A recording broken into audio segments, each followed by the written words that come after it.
So on the PDF file that I gave you, the Google Books that I gave you, page number 589, the story Justice is Blind must have begun. We do not have page number 589. You have to just affirm that it tells you a little about the case and it tells you about the firm. Page number 590. Of the quaint shopgirls who foregathered at the counter, the swift repartee, and the Elizabethan jesting of the soda jerkers, together with his mouth-watering description of such Laculine delicacies as steamed spaghetti and sandwiches of pimento cheese were enough to make the ghosts of the late William Hazlitt and Charles Lamb roll over in their shrouds and weep for joy. Both William Hazlitt and Charles Lamb were very prolific writers of their times. It is therefore a great pity that old Sir Kenelm never got a chance to apply his elfin talent to a description of the celebrated partnership that bore the name of Paget and Page. Here, assuredly, if ever, was just for his mill, or in somewhat more modern phrase, here was a subject right down his alley. Since this yearning subject has somehow escaped the master's hand, we are left to supply the lack as best as we can exercise of our own modest talent. So here is someone, probably a reporter, who says that the reporter couldn't write the story, so we, the lesser educated, are actually writing this really amazing story. And it's based on the law firm Paget and Page. And here is a description of Paget and Page. The offices of the celebrated firm of Paget and Page were on the 37th floor of one of the loftier skyscrapers, a building that differed in no considerable respect from 100 others. Unpromising enough, it would seem, for purposes of Dickensian exploration and discovery. Dickensian, coming from the word Charles Dickens. Dickens was someone who infused a lot of gloom in his descriptions. Now we're talking about a story which came about in the late 19th century. Industrial revolution had completely taken over the charm of the countryside. People were living very fast-paced lives. Suddenly, you did not have the leisure to sit in coffee shops and discuss about newspapers or novel writing anymore. People had lost that zeal. It was all about finances and making money. One of the firms that came up in such an unpromising looks of the office was Paget and Page.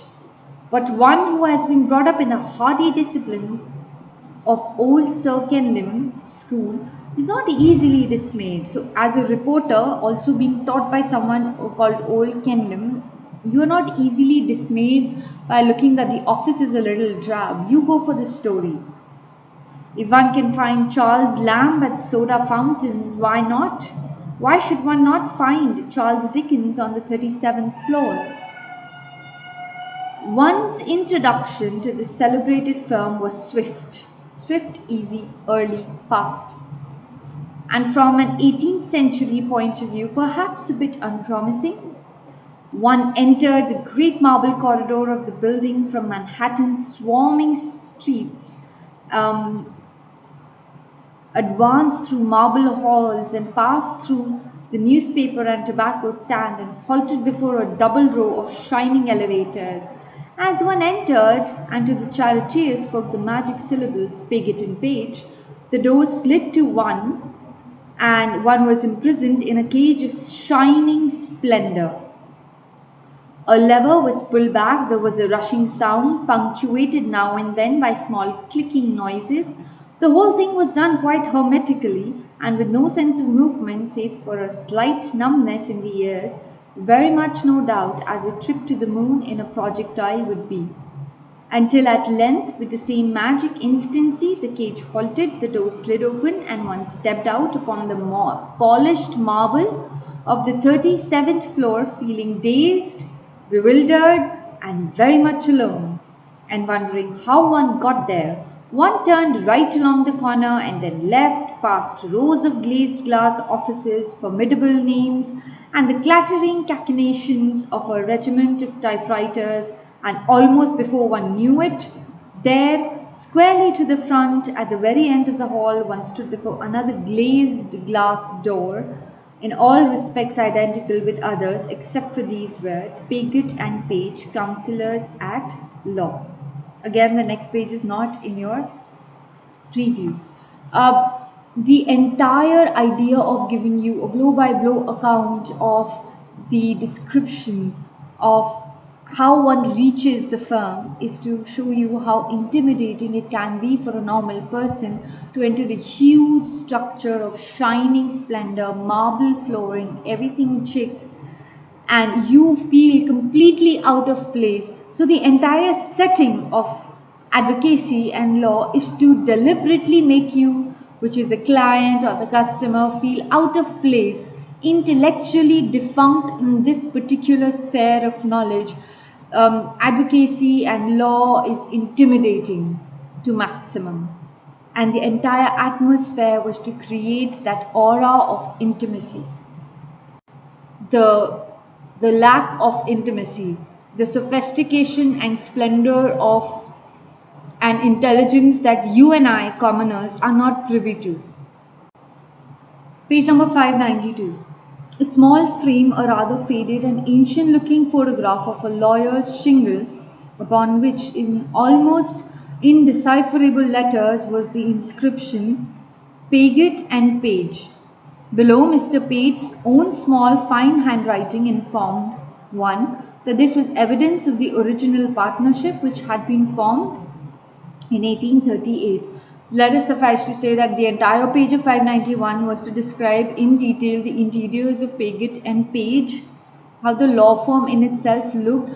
If nothing, then to arouse, like I said, a proper intimidation and scare in a client that I have entered the hallowed temples of something I do not understand, and only these people can save me.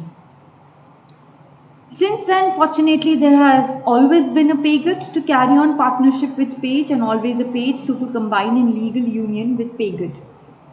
Paget and Page were two different people who collaborated for the law firm, and every generation followed. There is a certain kind of mockery in the undertones of the sentences and the statements that are made. Understand the mockery, it's something called black humor, and it is pretty evident in the self-important descriptions that are given. The great tradition had continued in a line of unbroken succession from the time of the original Paget and the original Page, who had been great-grandfathers of the present ones. Now, for the first time in almost 100 years, that hereditary succession was in danger of extinction. For the present Mr. Page was a bachelor. There were no others of his name and kin who could carry on. But come, that prospect is a gloomy one and not to be thought of any longer here.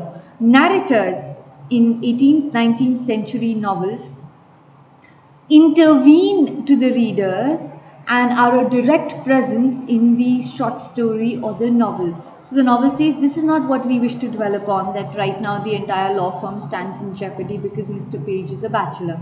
We are on to some other case. There exists in modern life, as Spangler was to find out, certain types of identities or people who, except for contemporary manifestations of dress, domicile, furniture, seem to have stepped into the present straight out of the life of a vanished period. This archaism, old ageism, is particularly noticeable among the considerable group of people who follow the curious profession known as the practice of the law. Indeed, as Spangler was now to discover, the archaism is true of that curious profession itself. Justice, he had heard, is blind. Of this he was unable to judge because in all his varied doings with legal gentlemen, he had never had the opportunity of meeting the lady. The blind justice lady, if she was related to the law, as he observed in majestic operation, the relationship was so distant. The relationship between the blind lady and the course of law was so distant that no one, certainly no lawyer, ever spoke of it. In his first professional encounter with a member of this learned club, that is an advocate, Spangler was naive enough to mention the lady right away. He had just finished explaining to Mr. Paget Page the reason for his visit, and in the heat of outraged innocence and embattled indignation, he had concluded, But good Lord, they can't do a thing like this. There's no justice in it. Ah, now, replied Mr. Page. Now you're talking about justice. Spangler, after a somewhat startled pause, admitted that he was. Ah, now justice, said Mr. Page, nodding his head reflectively as if he had somewhere heard the word before. Justice, yes. But my dear boy, that's quite another matter. This problem of yours, said Mr. Page, is not a matter that involves justice. It is a matter that involves the law. Quote this sentence in your answers. And having delivered himself of these portentous words, his voice sinking to a note of unctuous piety as he pronounced the holy name of law, Mr. Page settled back in his chair with a relaxed movement as if to say, there you have it in a nutshell. I hope it makes it clear to you. And happily, it didn't. Spangler, still persisting in his error, struck his hand sharply against the great mass of letters and documents he has brought with him and deposited on Mr. Page's desk the whole accumulation of the damning evidence that left no doubt whatever about the character and conduct of his antagonist, and burst out excitedly. But by God, Mr. Page, the whole thing's here. As soon as I found out what was going on, I simply had to write her as I did.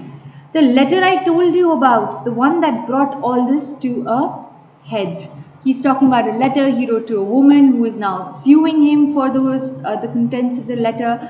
And Spangler, our client, it is through his eyes that you see the entire conversation, that you see the law firm, that you see the grandeur of it. And Spangler keeps talking about the blind woman who is supposed to be the epitome or the symbol of justice. And the narrator amusingly says, and he keeps getting that lady justice in the question, where is justice in this and where is justice in this? And Mr. Page, very amusedly, like talking to a small child, says, justice is something else. Right now we're talking about the law, and we can leave justice for another matter, as if it is something that is not present. It is an absence in law. It is not the ultimate of law. It doesn't even feature anywhere close to law. We have established the theme. Thomas Wolfe wishes to portray evidently that law and justice are two oppositionary sides which never meet. The aim of law is not justice, and justice in itself is a blinded concept. Having established this theme, we will finish the story in our next video lecture.